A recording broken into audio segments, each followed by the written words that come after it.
بسم اللہ الرحمن الرحیم۔ السلام علیکم اسٹوڈنٹس، کیسے ہیں آپ سب؟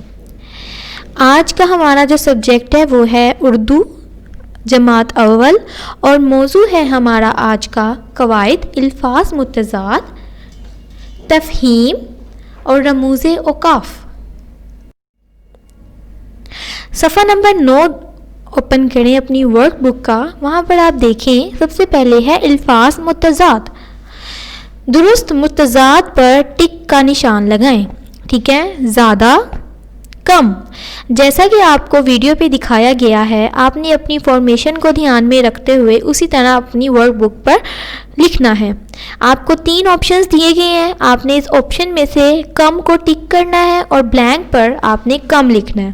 سورج، چاند، اور چاند پر آپ نے درست کا نشان لگا دینا ہے۔ اٹھنا، بیٹھنا، بیٹھنے پہ آپ نے نشان ٹک کا لگا دینا ہے اور اپنی بلینک پر لکھنا بھی ہے ساتھ ساتھ۔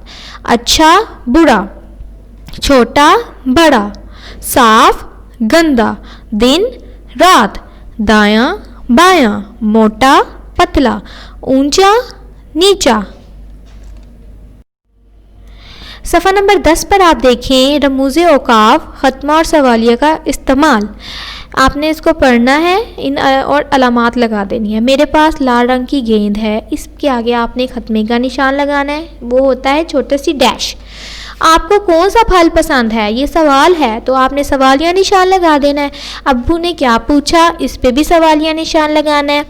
ابو امرود، انار، کنو اور انگور لائے، اس کے آگے آپ نے چھوٹی سی ڈیش مطلب کہ ختمے کا نشان لگا دینا ہے۔ گیند کس کے پاس ہے، سوالیہ نشان، یہ آم کاٹ دو، ختمے کا نشان۔ آگ کے پاس کون ہے، سوالیہ نشان۔ خرگوش کی آنکھیں لال ہیں، ختمے کا نشان۔ سارا اور زارا گڑیا سے کھیل رہی ہیں، اس کے آگے بھی آپ نے ختمے کا نشان لگا دینا جو کہ ایک چھوٹی سی ڈیش ہوتی ہے۔ میری ٹوپی کہاں ہے، یہ سوال پوچھا جا رہا ہے تو اس کے آگے آپ نے سوالیہ نشان لگا دینا ہے۔ اس کے نیچے آپ دیکھیں ہندسی گنتی لکھیں، آپ نے ہندسی گنتی لکھنی ہے جیسا کہ آپ کو ویڈیو پہ دکھائی گئی ہے 21 سے 30 تک، ٹھیک ہے؟ 21 سے 30 تک آپ نے گنتی لکھنی ہے، اور نیچے نوٹ پہ لکھا ہوا ہے ضرورت مند کی مدد کرو۔ صفحہ نمبر 11 پہ آپ دیکھیں تفہیم۔ دادی جان، یہ آپ نے پورے پیراگراف کو پڑھنا ہے، اور اس پیراگراف کو پڑھتے ہوئے آپ نے نیچے جو سوالات دیے گئے ہیں ان سوالات پر آپ نے جوابات لکھنے ہیں جیسے کہ آپ کو ویڈیو پہ دکھایا گیا۔ آپ نے سیم ایسی اپنی ورکنگ کرنی ہے اپنی ورک بک پر۔ ثنا اور سارا کو اپنی دادی جان سے بہت پیار ہے۔ دادی جان بھی ثنا اور سارا سے بہت پیار کرتی ہیں۔ دادی جان بہت عقل مند ہیں، وہ ثنا اور سارا کو اچھی اچھی باتیں بتاتی ہیں، رات کو سونے سے پہلے قرآنی آیات یاد کرواتی ہیں اور دلچسپ کہانیاں سناتی ہیں۔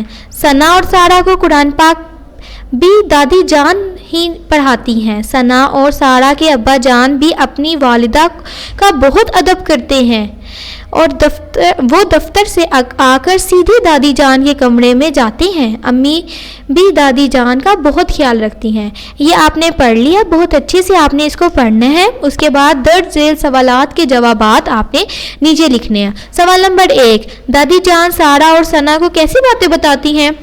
دادی جان اچھی باتیں بتاتی ہیں نا، تو اس میں جواب میں آپ نے لکھنا ہے اچھی اچھی باتیں بتاتی ہیں۔ سوال نمبر 2 ہے سارا اور ثنا کو قرآن پاک کون پڑھاتا ہے؟ اس کا جواب ہے دادی جان پڑھاتی ہیں۔ سوال نمبر 3، رات کو سونے سے پہلے دادی جان سارا اور ثنا کو کیا یاد کرواتی ہیں؟ جواب آپ نے لکھنا ہے قرآنی آیات یاد کرواتی ہیں۔ سوال نمبر 4 پہ آپ دیکھیں کس کے والد اپنی والدہ کا بہت ادب کرتے ہیں؟ ثنا اور سارا کے والد اپنے جو ہیں اپنی والدہ کا بہت ادب کرتے ہیں۔ ہمیں بھی اپنے والدین کا ادب کرنا چاہیے۔ سوال نمبر 5 پہ آپ دیکھیں ابا جان دفتر سے واپس آ کر سیدھے کس کے کمرے میں جاتے ہیں؟ دادی جان کے، اس کا جواب ہے دادی جان سے۔ اور نیچے آپ دیکھیں نوٹ لکھا ہوا ہے لڑائی جھگڑے سے بچو، ہمیں لڑائی جھگڑا نہیں کرنا چاہیے۔ شکریہ آپ کا اس ویڈیو کو دیکھنے کا۔ اللہ حافظ۔